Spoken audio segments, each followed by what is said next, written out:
Cut. Take two. Take two. Hello and welcome to this tutorial on downward facing dog.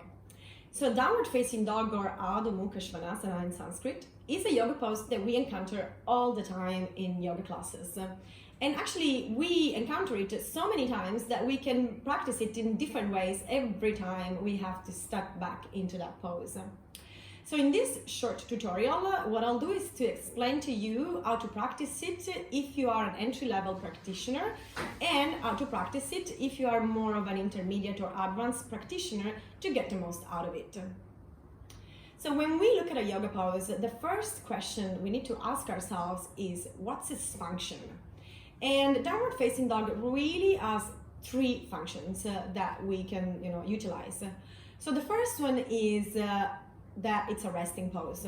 So now realistically, for so many people, downward facing dog is not a resting pose, but sometimes the yoga teachers like me will say, and now take a vinyasa to rest in downward facing dog.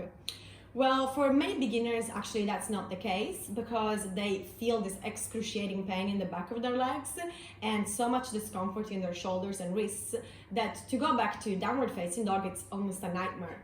So we're gonna exclude that possibility that downward facing dog is to rest, and instead look at the other two functions that this pose can give us.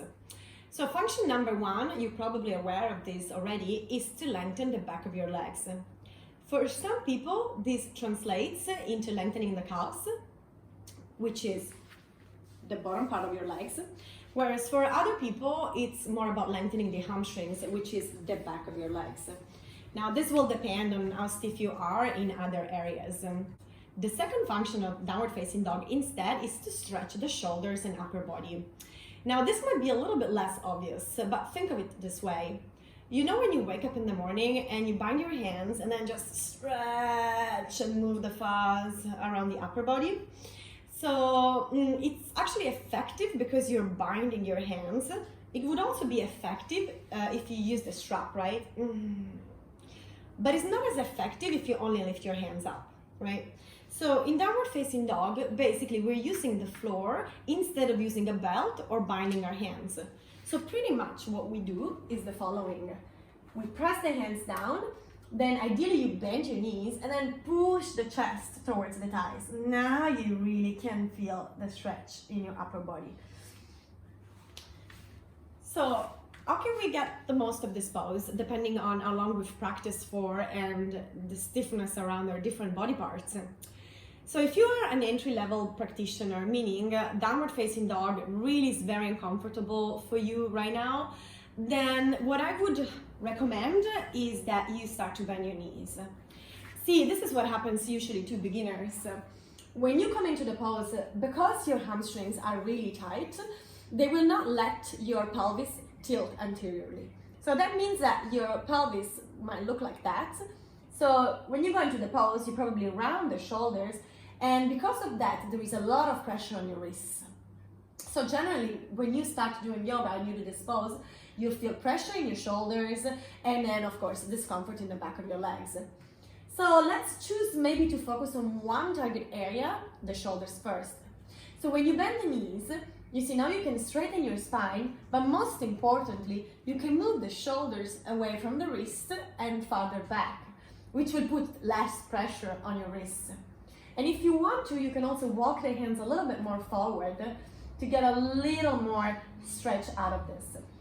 So then you press your chest towards your thighs.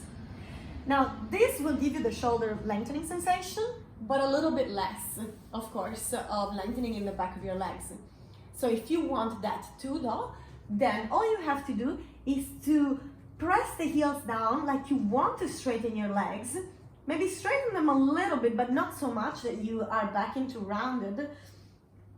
Straighten them just a little bit so that you begin to feel that you're pulling your hamstrings and calves towards the floor. And that will give you a lengthening sensation in the back of the legs as well. So that's what I recommend for practitioners who are starting. Bend your knees, walk the hands a little forward, and flatten the chest towards the thighs. Now, if you've been practicing for a while instead, and maybe you can't quite yet touch the heels down, what I would recommend is to walk the feet a little forward. You see, it's actually quite common that when you do the pose, your heels don't touch down. And there's nothing wrong with that. But if you take a little step forward and touch the heels down, then you will encounter a much stronger lengthening sensation either in the calves or in the hamstrings. And probably you'll feel like you're getting more out of this. So these are my 2 basic tips to practice downward facing dog. If you enjoyed this short tutorial, make sure you subscribe to my YouTube channel so you can watch all the other tutorials I will be publishing in the upcoming days. Thank you!